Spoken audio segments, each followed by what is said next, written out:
আমি 14ই এপ্রিল সোমবার আমরা ইউনাইটেড মিল্লাত মঞ্চ এর পক্ষ থেকে ওয়াকফ কালাকানুন ওয়াকফ আইন প্রত্যাহারের উদ্দেশ্যে কোচবিহার রাসমেলা ময়দানে একটা জামায়াত দেখেছি। আমাদের শান্তিপূর্ণ একটা মহামিছিল হবে সেদিন। এই ইউনাইটেড মিল্লাত মঞ্চে আপাতত 3টি বৃহৎ সামাজিক সংগঠন রয়েছে। এক হলো all Bengal Imam Muazzin association and charitable trust, 2 Nasr Sheikh উন্নয়ন পরিষদ এবং পশ্চিমবঙ্গ নস্র শেখ উন্নয়ন পরিষদ, সেই সাথে আর কয়েকটি সামাজিক সংগঠন একত্রিত হয়েছে। আমরা সমস্ত সামাজিক সংগঠনকে একসঙ্গে নিয়ে আগামী 14 এপ্রিল 2025 সোমবার মহামিছিল করব কোচবিহারের রাজপথে নেমে। জমায়েত রাসমেলা ময়দান, সময় সকাল 11টা। আপনারা সবাই জানেন যে কেন্দ্র সরকার খুব ভেরি রিসেন্ট ওয়াকফ সংশোধনী বিলটাকে পাস করে নিয়ে আইনে পরিণত করে নিয়েছে। আমরা মনে করি এই আইনটা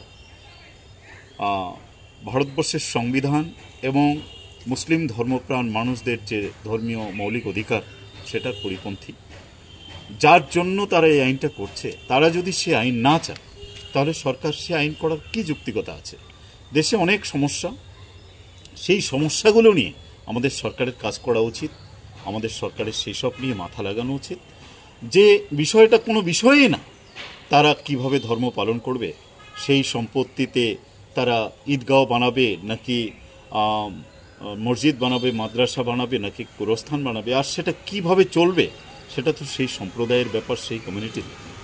সেখানে সরকার যে আইন নিয়ে এসছে নতুন করে, সেখানে ডিস্ট্রিক্ট কালেক্টরের কাছে অনুমতি নিয়ে কাজ করার কথা বলা হয়েছে।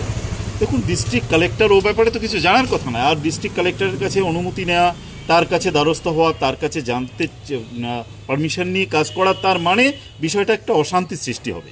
সেই সাথে ওয়াকফ বোর্ড এতদিন যেভাবে চলছিল যে ওয়াকফ সম্পত্তি যেহেতু মুসলিমদের নিজস্ব সম্পত্তি, তারা নিজে অথবা তাদের পূর্বপুরুষ সেটাকে ওয়াকফ করে গেছে, মানে উৎসর্গ করে গেছে মুসলিমদের ধর্ম পালনের জন্য অথবা আর্থসামাজিক উন্নয়নের জন্য। সেই সম্পত্তি রক্ষণাবেক্ষণের জন্য একটা ওয়াকফ বোর্ড আছে, সেটা কেন্দ্রীয় আছে, রাজ্যেও আছে।